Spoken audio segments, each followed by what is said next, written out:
La Dacia Sandero 2026 revient sur le devant de la scène avec une promesse simple mais puissante, rester la voiture neuve la plus accessible d'Europe, tout en montant en gamme. Et forcément, la question se pose, est-ce qu'elle est toujours la meilleure option à moins de 15 000 €? Pour bien comprendre son importance, il faut remonter un peu dans le temps.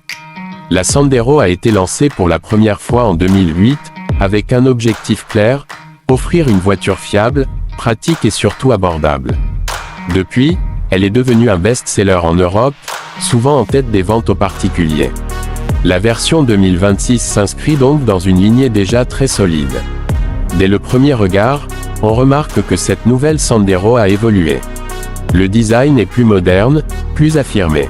La face avant adopte une signature lumineuse en forme de I, désormais emblématique de Dacia. La calandre est plus large, les lignes sont plus tendues, et globalement, la voiture donne une impression plus robuste.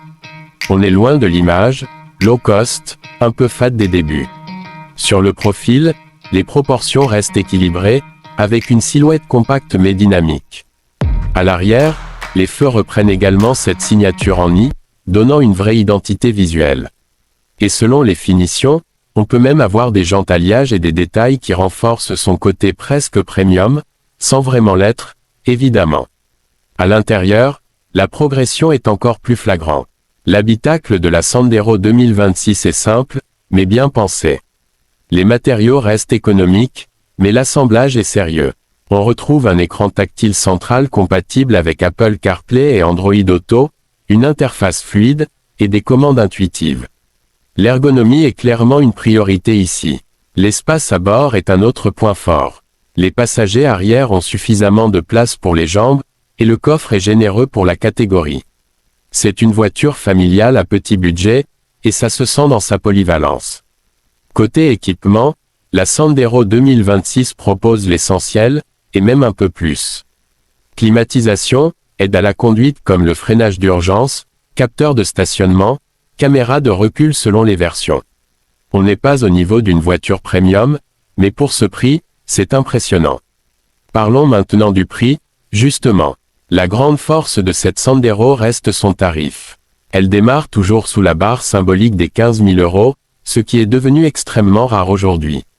Même avec quelques options, elle reste largement plus abordable que la plupart de ses concurrentes. Et face à qui se bat-elle? On peut penser à la Renault Clio, la Peugeot 208 ou encore la Toyota Yaris. Mais le positionnement est différent. Là où ces modèles montent vite en prix avec les options, la Sandero reste fidèle à sa philosophie, offrir le maximum pour le minimum. Sous le capot, la Sandero 2026 mise sur l'efficacité plutôt que la performance brute. On retrouve des moteurs essence économiques, souvent autour de 65 à 100 chevaux, ainsi qu'une version GPL très intéressante pour réduire les coûts de carburant. Ce n'est pas une voiture sportive, clairement, mais elle est parfaitement adaptée à un usage quotidien. Sur la route, la conduite est confortable et rassurante.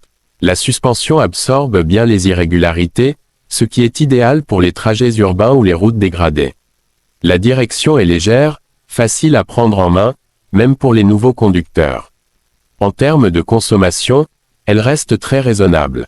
C'est un point essentiel pour les acheteurs qui cherchent à maîtriser leur budget sur le long terme. Entre le prix d'achat bas et les coûts d'entretien limités, la Sandero est une voiture économique dans tous les sens du terme.